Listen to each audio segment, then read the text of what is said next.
sin contar a nadie sus intenciones y sin que ninguno le viese, una mañana antes de amanecer, se puso todas sus armas, subió sobre Rocinante y con gran alegría y alborozo dio comienzo a su aventura.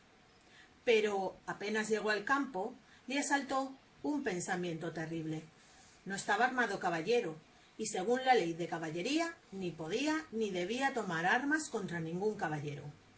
Estos pensamientos le hicieron dudar sobre sus propósitos, y pudiendo más su locura, decidió hacerse armar caballero por el primero que encontrase. Anduvo durante todo el día, y al anochecer su rocín y él estaban cansados y muertos de hambre. Mirando a todas partes por ver si descubría algún castillo, alguna majada de pastores donde recogerse y calmar su hambre, vio, no lejos del camino, una posada. Caminó con prisa y llegó a ella cuando anochecía. La posada le pareció un castillo con sus 4 torres, un puente levadizo y hondo foso. Y vio a 2 mozas que a él le parecieron 2 hermosos damas que delante del castillo se estaban solazando.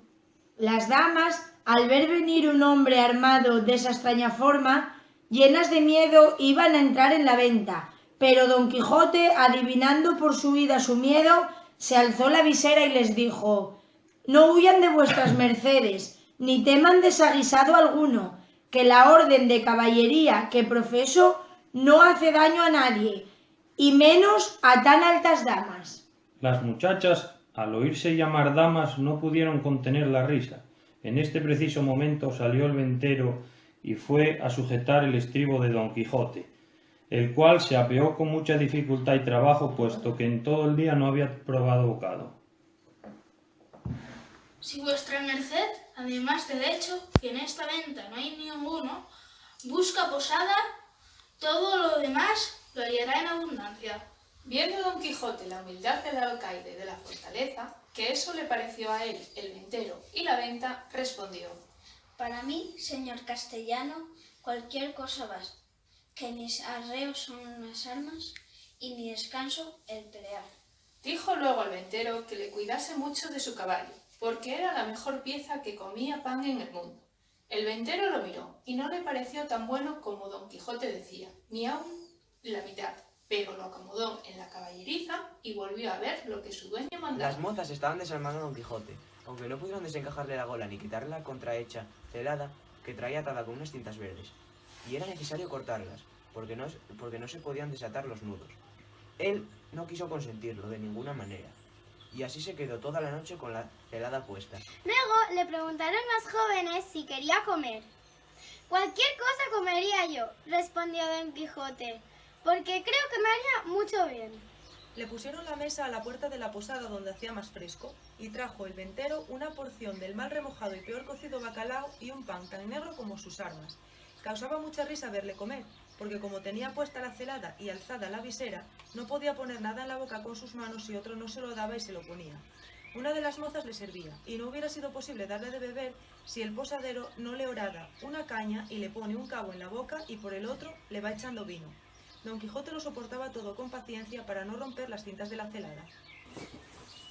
Pero lo que más le preocupaba era el no estar armado caballero, y así, acabada la cena, llamó al ventero y lo llevó a la caballeriza, donde se hincó de rodillas ante él, diciéndole: No me levantaré jamás de donde estoy, valeroso caballero, hasta que vuestra merced me otorgue un don que pedirle quiero. El ventero, al ver al huésped a sus pies, está confuso mirándole, sin saber qué decir ni qué hacer. Porfiaba con él para que se levantase, hasta que tuvo que decirle que le daba el don que pedía. No esperaba yo menos de vuestra grandeza, mi señor, respondió Don Quijote. y así os digo que el don que os he pedido es que mañana me arméis caballero. Esta noche, en la capilla de este castillo, estaré velando las armas.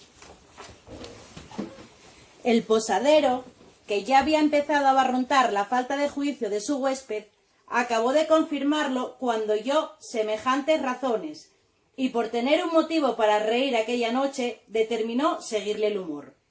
Le dijo que aunque su castillo no tenía capilla donde velar las armas, podía hacerlo en el patio, y que a la mañana siguiente haría las debidas ceremonias. Recogió Don Quijote sus armas y las puso sobre una pila junto a un pozo. Luego, tomando en un brazo la adarga y en el otro su lanza, comenzó a pasearse delante de la pila durante la noche.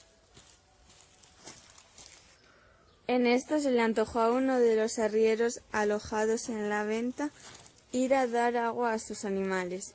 Quitó las armas de Don Quijote que estaban sobre la pila, ante lo cual éste dijo: tú, quien quiera que seas, atrevido caballero, que te atreves a tocar las armas del más valeroso caballero andante.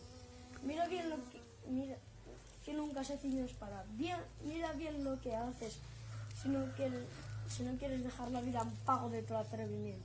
El arriero no hizo caso de estas razones y cogiendo las armas las arrojó hacia un lado. Viendo esto, Don Quijote alzó los ojos al cielo y, puesto en su pensamiento en Dulcinea, dijo: Socorredme, señora mía, en esta primera afrenta que a este vuestro vasallado pecho se le hace. Soltando la adarga, alzó la lanza con las dos manos y dio con ella un golpe tan fuerte en la cabeza del arriero que le derribó al suelo, al trecho. Hecho esto, recogió sus armas y volvió a pasearse con el mismo reposo del principio. Al poco tiempo, sin saber la que había pasado, llegó otro arriero con la intención de dar agua a sus mulos. Quitó las armas para despejar la pila, y Don Quijote, sin decir palabra, soltó otra vez la adarga y, alzando la lanza, se la descargó sobre su cabeza. Al ruido acudió la gente de la venta, y los compañeros de los heridos comenzaron a arrojar piedras a Don Quijote, de las cuales se defendía con su adarga.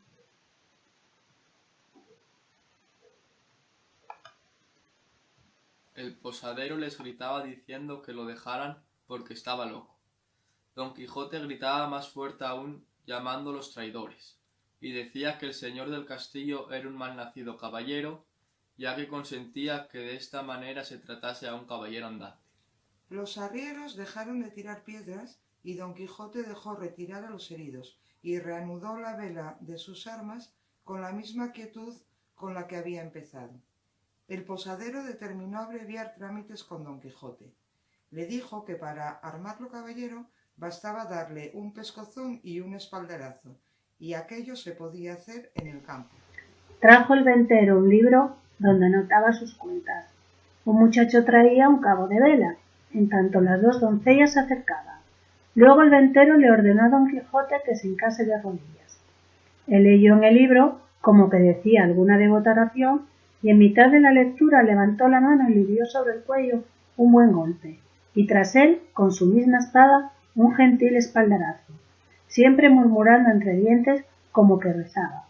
Hecho esto, le ordenó a una de las jóvenes que le ciñese la espada, y lo hizo con mucha desenvoltura mientras la otra le calzaba la espuela. Hechas con prisa las hasta allí nunca vistas ceremonias, no vio la hora Don Quijote de verse a caballo y salir buscando aventuras. Ensilló a Rocinante y subió a él, abrazó al posadero, diciéndole cosas muy extrañas que no es posible acertar a referirlas, y le dio las gracias por haberle armado caballero. El ventero, con ganas de verle ya fuera de la venta, le contestó con breves palabras y sin pedirle el pago del alojamiento le dejó ir.